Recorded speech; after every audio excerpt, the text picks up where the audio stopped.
I still remember the day I found the diary. My hand was shaking so much that I almost dropped it. I was on my knees beside Ada's empty bed, staring at the small brown book hidden under the mattress. It was as if the thing was alive, waiting for me to open it and see what had been happening right inside my house without my knowing. That small exercise book carried the secret that broke my home and changed me forever. Before that day, I thought I was living an ordinary life. My name is Ifeoma Nwoka, mother of two, wife to a man everybody in the street called a good husband. People used to say our marriage was an example. We had a nice house, 2 cars, and a good life. But sometimes what people see outside is only a painting, and when you scratch it small, the real color shows. Ada came to live with us one hot Saturday morning. She was a small girl, quiet, from Suka side. Her mother begged me to take care of her like my own. I promised. She was just 17. She looked so scared that day, clutching her small bag as if her whole life was inside it. I told her to relax, that she was safe. I meant it. I didn't know I was lying.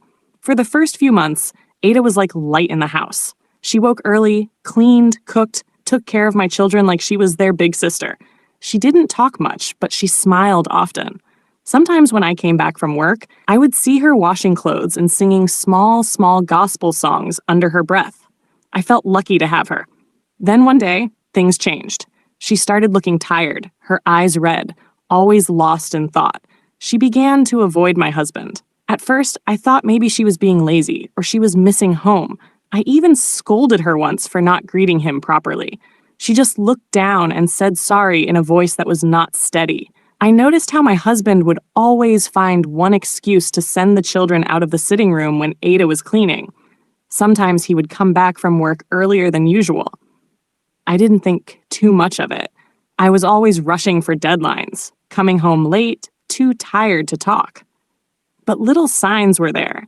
The way Ada jumped when he entered her room to give her money for food. The way she sometimes sat at the edge of her bed, hugging herself as if she was cold. Everything made sense the day she ran away. I came back from work and the house was quiet. Her bag was gone, her clothes too. I shouted her name until my throat hurt. The gateman said she didn't tell anybody where she was going. I felt fear that I couldn't explain. I searched her small room that night, hoping to see a note, something. That was when I saw the diary. The first page had her name and the words, "If anything happens to me, please read this." My legs almost failed me. I sat down slowly, opened the book, and began to read. The handwriting on the first page was small and neat. Ada wrote about how she came to Lagos for the first time and how she was happy to live with us. She said I was kind at first, and my husband too was nice, that she used to thank God for bringing her into a good family. As I read, I smiled a little, because I remembered those early days when she used to follow me around to learn how I liked things done. But the smile did not last long. The next lines made my chest tighten. She wrote that one night, when everybody was asleep, she heard a knock on her door. She thought it was me, maybe asking for water, but it was my husband. He told her not to scream, that he just wanted to talk. She said he sat on her bed and began to touch her hand, telling her that I was always tired from work and that I no longer looked young like before. She said she froze, that she didn't know what to do, that he told her he would protect her and take care of her if she didn't tell anybody. She said she was shaking when he left her room that night. As I read those words, my hands started to shake too. I wanted to stop, but my eyes could not leave the page. The next night, it happened again. Then again. She said sometimes she would hide in the toilet when I left for work, but he would come home early pretending he forgot something and force the door open. She said she cried silently because she was scared of losing her job and because he told her that if she talked, I would never believe her. Then she wrote about the day she went to the gateman for help, how she was crying and trying to tell him what had been happening. She said the man told her not to worry, that he would help her, but instead he pushed her behind the generator house and forced himself on her too. That same night, she packed her few things and ran away. She wrote that she left the diary behind by mistake because she was in a hurry to escape. By the time I reached the last page, I was sweating. The whole room felt hot and my body was shaking. I felt like the floor was moving under me. I sat there on the cold tile, holding the book tight, feeling like my heart had broken into small pieces. I could not believe that all this happened right under my roof. I wanted to shout. I wanted to destroy something, but I just sat there and cried. That night, I could not sleep. I kept hearing Ada's small voice in my head, the fear in her words. The man I had called husband had become a stranger I did not know. The next morning, I sat at the dining table staring at my husband. He was drinking tea and reading newspaper like nothing in this world could shake him. My eyes stayed on his face, searching for any sign of guilt, something that would tell me the diary was lying. But he looked calm, the same man I had slept beside for 12 years. When he noticed I was watching him, he smiled and asked why I was quiet. I told him nothing. My throat felt too tight to speak. The diary was still in my handbag. It felt heavy, like it was burning through the leather. I wanted to throw it at him, shout and ask him why, but fear held me. Fear of what I would hear. Fear that it might all be true. When he left for work, I locked the door and sat alone in the sitting room. Every corner of that house began to look different. The chairs, the walls, even the children's toys. Everything looked dirty, stained with secrets. By evening, I gathered strength and confronted him. I told him I found Ada's diary and that he should explain. He laughed.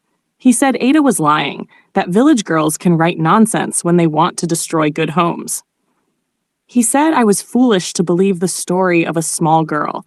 He raised his voice and asked me if I had forgotten how Ada used to follow him around like a lost puppy. He said she was the one tempting him. I just stood there watching him talk, but in my heart I knew he was lying. I remembered too many small things that did not make sense before.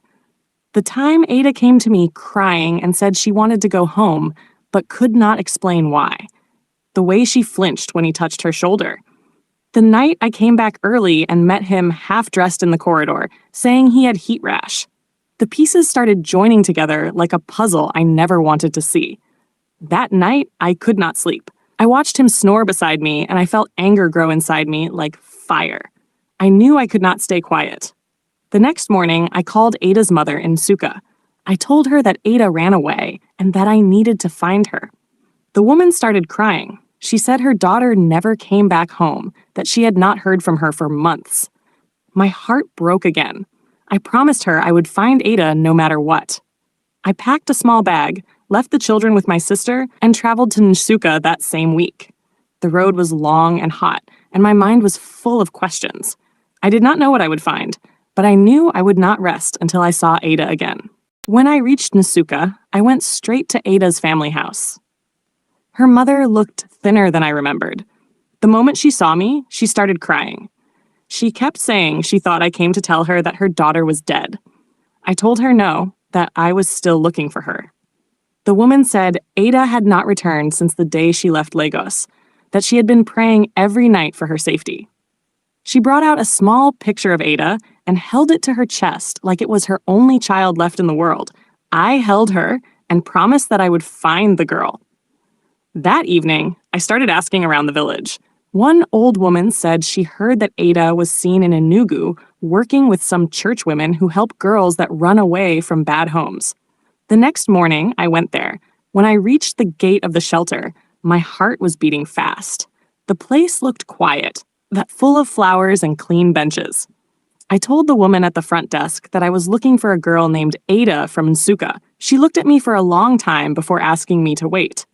After some minutes, Ada came out from one of the rooms. She was carrying a small baby wrapped in cloth. When her eyes met mine, she froze. For a few seconds, we just looked at each other. She started crying. She tried to kneel down, but I rushed to hold her.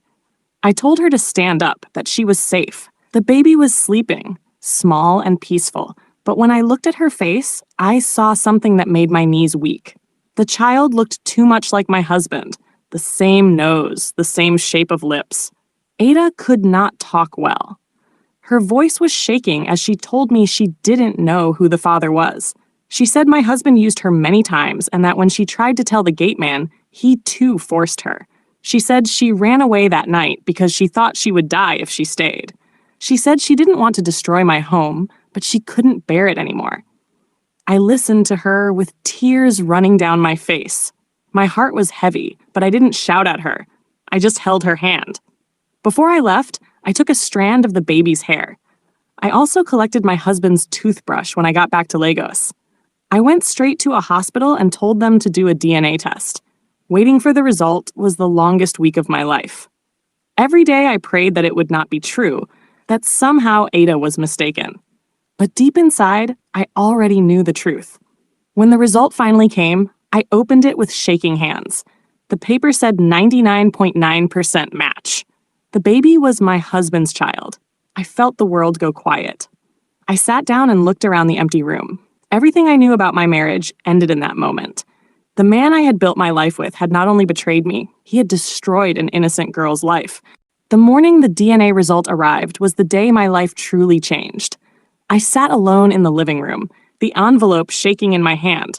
When I opened it and saw the truth written there, my chest became tight. The baby was my husband's. The moment I saw that, something inside me became calm, like my spirit had been waiting for that confirmation. All the confusion, all the doubts, everything joined together like pieces of a puzzle. I called women's rights officers immediately. I told them everything I learned from Ada, everything she confessed with tears running down her face, everything she suffered silently under my own roof. They told me to stay calm and keep the results safe. They said they were sending a team. My husband woke up later, walking around the house like a king as usual. He didn't know that his crown was already falling. When the officers knocked on the door, he came out to check who it was. They introduced themselves and told him he was under arrest for defiling a minor. His face changed instantly. He looked at me like I betrayed him. I stood there and watched him being handcuffed. For the first time in many years, I didn't feel small beside him. I felt strong. They asked about the gateman too, and I told them everything Ada told me. They went outside and arrested him immediately. The man didn't even argue. He just sat on the ground crying and begging for mercy. I didn't say a word. The world needed to judge him, not me. After they were taken away, the house became quiet. Too quiet. I walked to the room and sat on the bed. I cried that day, not because of my marriage, but because I didn't protect that girl when she was inside my home. I promised myself I would never keep quiet again when someone around me is suffering. 2 days later, I traveled to Enugu to see Ada. When I reached the compound, she stood at the doorway carrying her baby. She thought I came to fight her. I told her she did nothing wrong. I told her justice had started. She broke down crying. I carried the baby, held her close to my chest, and something inside me softened. I told Ada I would support her, that she would go back to school if she wanted, that she would not raise that child alone. Months passed. My husband remained in custody, facing charges. The gateman too. I went for healing meetings, talked to counselors, learned to breathe again. My nights stopped being dark. My mornings stopped being heavy. Today, whenever I visit Ada and see her baby laughing with small tiny teeth, I feel a kind of peace I cannot explain. Pain pushed me into a new life, but healing carried me forward. And through everything, one truth stayed strong in my heart. Even broken things can shine again when handled with courage.